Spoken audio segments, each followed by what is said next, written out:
السلام علیکم ورحمۃ اللہ۔ آج میں آپ کے سامنے مسلمانوں کی حالت زار بیان کروں گی۔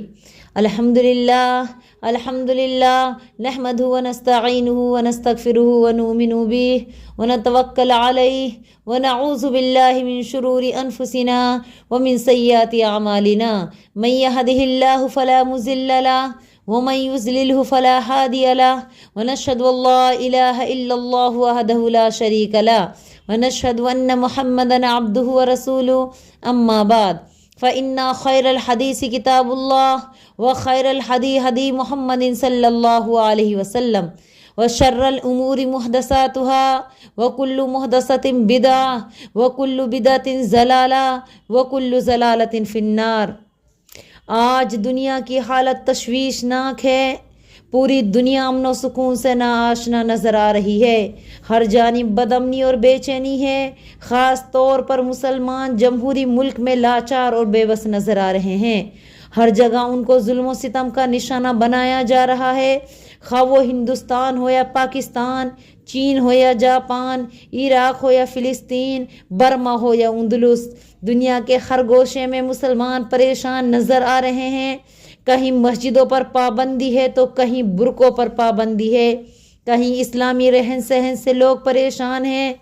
ادھر دیکھو ابو غریب جیل سے مسلمانوں کی صدائیں سنائی دے رہی ہیں، وہاں ہماری مسلم بہنیں امت مسلمہ کے نوجوانوں کو آواز دے رہی ہیں کہ آج ہماری عزتیں ان درندوں اور ظالموں کے ہاتھوں لوٹی جا رہی ہیں۔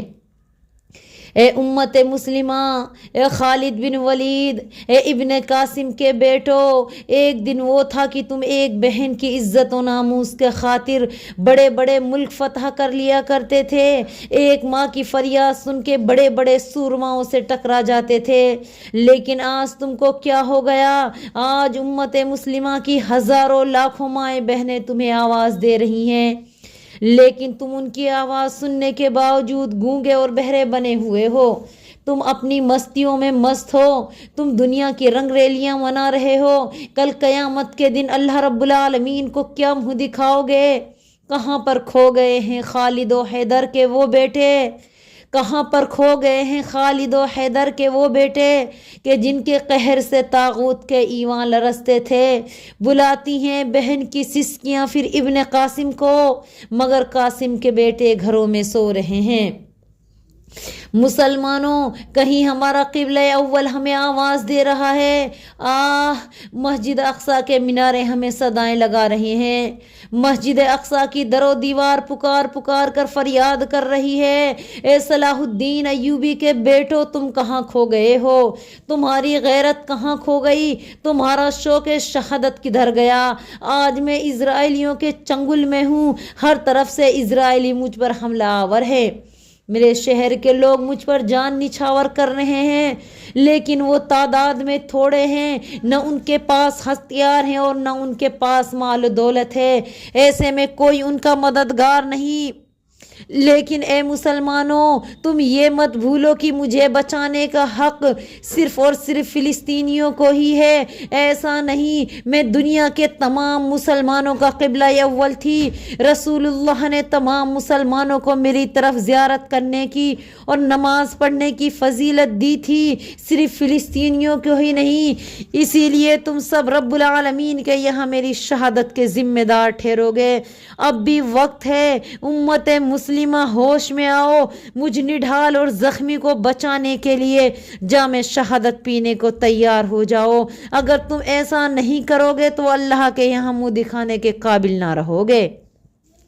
مسلمانوں، دوسری طرف بابری مسجد کی دلخراش صدائیں سنائی دے رہی ہیں۔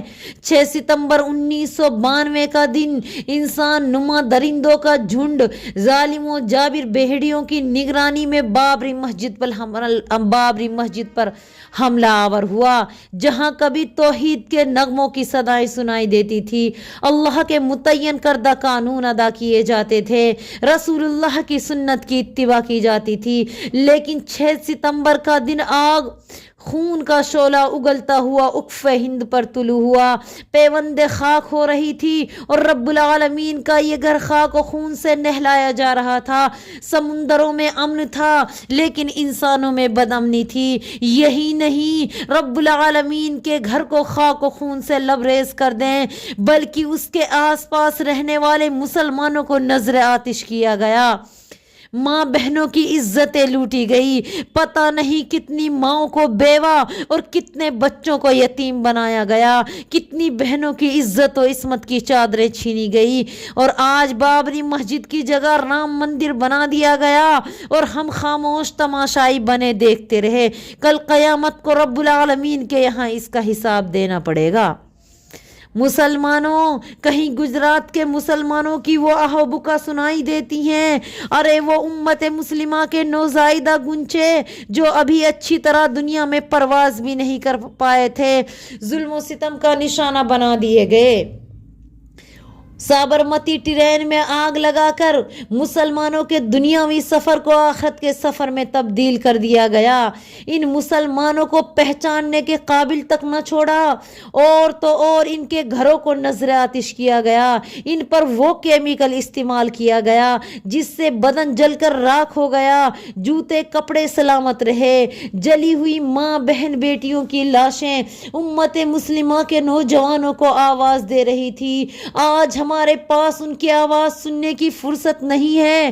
مائیں بہنیں، معصوم بچے، بوڑھے باپ سسکتے بلکتے سلگتے اور جلتے رہے، لیکن ہم تماشائی بن کر دیکھتے رہے اور اف تک نہ کہا، جبکہ اللہ کے نبی نے صاف اعلان فرما دیا، او مسلمانوں آپس میں تم ایک جسم اور ایک جان کی طرح ہو۔ لیکن آج ہم اس حدیث کے بالکل مصداق ہو گئے ہیں۔ حب الدنیا و کراہیت الموت، دنیا کی محبت اور موت کی ناگواری ہمارے دلوں میں آ چکی ہے۔ آج دنیا کی محبت لوگوں کے ذہنوں میں اس طرح سوار ہو چکی ہے کہ دنیا کی زندگی میں جب کوئی خطرہ پیش آتا ہے تو ہر شخص سمجھنے لگتا ہے کہ اس خطرے کا سب سے پہلا شکار وہی ہوگا۔ اللہ تعالیٰ نے فرمایا، بل توثرون الحیات الدنیا والآخرۃ خیر وابقیٰ، مگر تم دنیا کی زندگی کو ترجیح دیتے ہو، حالانکہ آخرت بہت بہتر اور ہمیشہ باقی رہنے والی ہے۔ اس لیے آج ہم خاموش تماشائی بنے ہوئے ہیں، دولت گن گن کے رکھنے میں لگے ہوئے ہیں۔ اپنے مسلمانوں کی حالت اور پریشانی ہمیں پریشانی نہیں لگتی، بلکہ ہم اس سے بری ہو کر نکلنا چاہتے ہیں۔ مسلمانوں، وَاعْتَصِمُوا بِحَبْلِ اللَّهِ جَمِيعًا وَلَا تَفَرَّقُوا کو اپنا نصب العین بنا لو، انما المؤمنون اخوہ کی عملی تفسیر بن جاؤ۔ انشاءاللہ تعالی دنیا ہمارے قدم چومے گی، دنیا ہم سے ڈرے گی۔ تو اب میں آخری میں اللہ پاک سے دعا کرتی ہوں کہ اللہ رب العالمین ہم تمام مسلمانوں کو ہر مصیبت سے بچا اور ہمیں صراط مستقیم کی طرف گامزن کر دے۔ آمین۔ السلام علیکم ورحمۃ اللہ وبرکاتہ۔